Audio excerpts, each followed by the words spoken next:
Ce qui est proposé par le gouvernement fédéral, c'est sur une base volontaire par les demandeurs d'asile et sur une base volontaire par les autres provinces.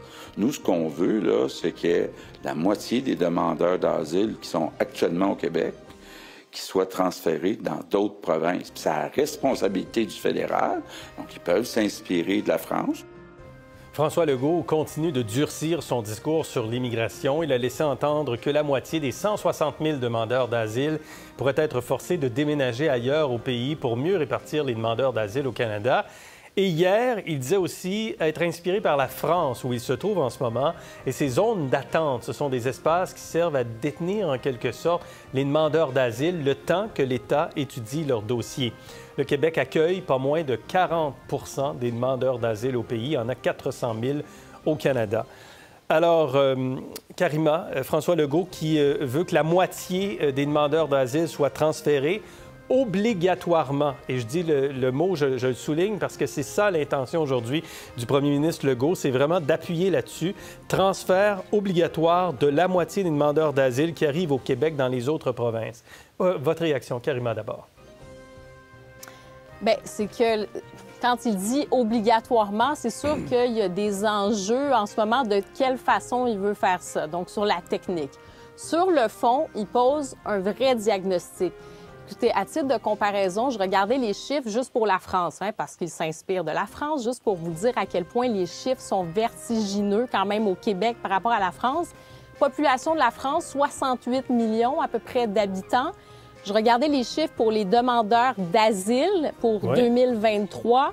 167 000 demandeurs d'asile. Ils ont délivré à peu près 2,5 millions de visas. Ça, c'est autre chose.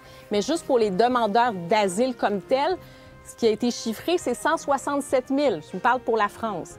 On est au Québec, 8 millions d'habitants, 9 millions maintenant d'habitants. Et en l'espace d'une année, on est à plus de 160 000 demandeurs d'asile. Et presque 40-45 se concentrent au Québec.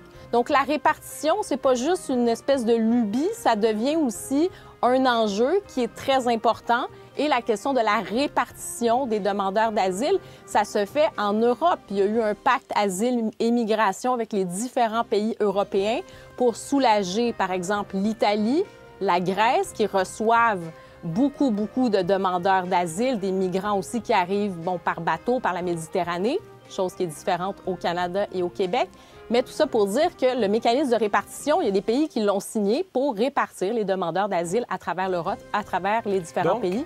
Donc oui, ça se pose au Canada et ça se pose aussi au Québec. L'enjeu se pose. La solution de M. Legault, Maïka, obligatoirement transférer la moitié obligatoirement, c'est ce qu'il demande au gouvernement fédéral. Qu'est-ce que vous en pensez?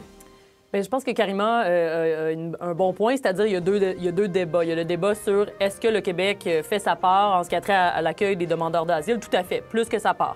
On a effectivement 40 des demandeurs, alors qu'on est 22 de la population canadienne.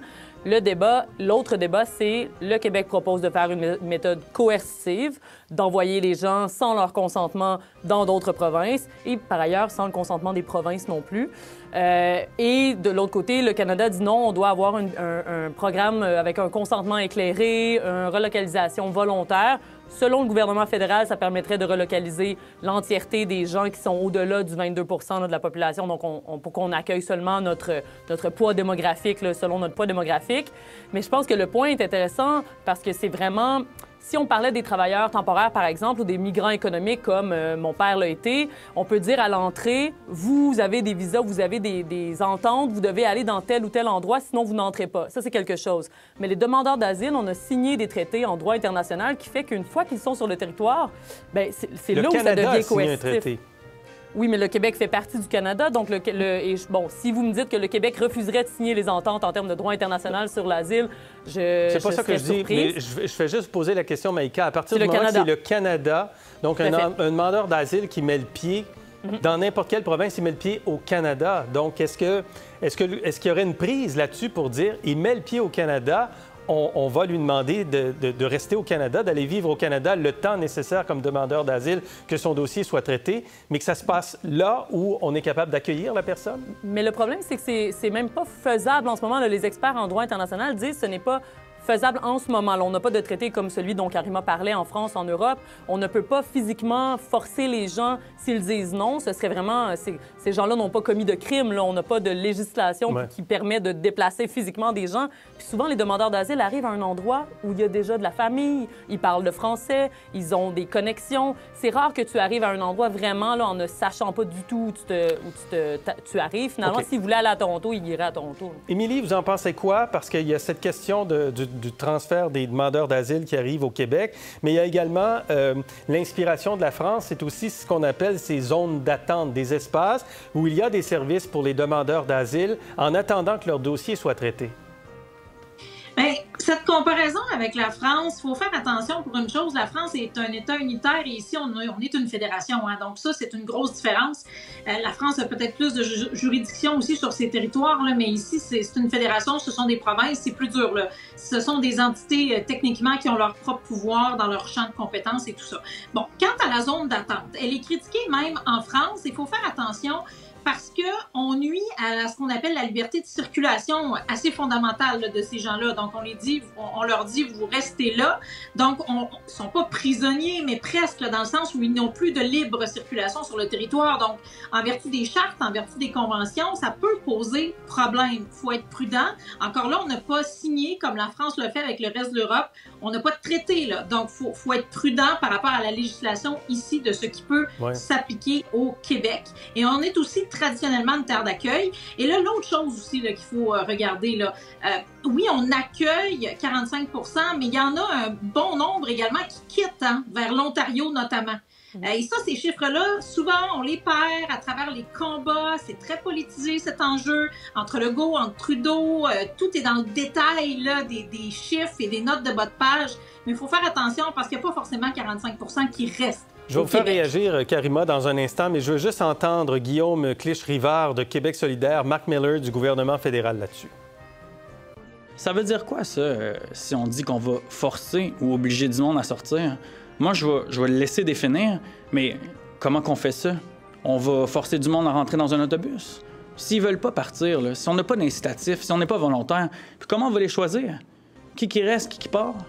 On va commencer à y aller. Je veux dire, je vais même pas commencer à lancer l'idée ou l'hypothèse que c'est faisable, puis je vais laisser à M. Legault le soin de définir qu'est-ce qu'il met de l'avant puis comment il va le faire. Est-ce qu'il nous demande d'aller les chercher chez eux puis les envoyer, les refouler en Ontario? Je pense qu'il faut être très précis dans sa pensée parce que, pour moi, ça risque d'être interprété comme étant inhumain. Il y a un aspect légal, on ne peut pas forcer les gens de déménager. Un aspect inhumain, déshumanisé, on en parle souvent, là, ces personnes migrantes qui se retrouvent dans cette situation-là. Et l'obligation, comment on fait ça, comment on arrive à faire ça, pose la question, pose le député solidaire. Karima, comment on fait ça? Bien, premièrement, je pense que les procès en déshumanisation, il faut faire un peu attention parce que ça aussi, c'est une forme d'instrumentalisation. Au lieu vraiment de faire face à la situation, de trouver des solutions, on accuse ceux qui font des constats. Je ne dis pas que ça se fait toujours de façon habile.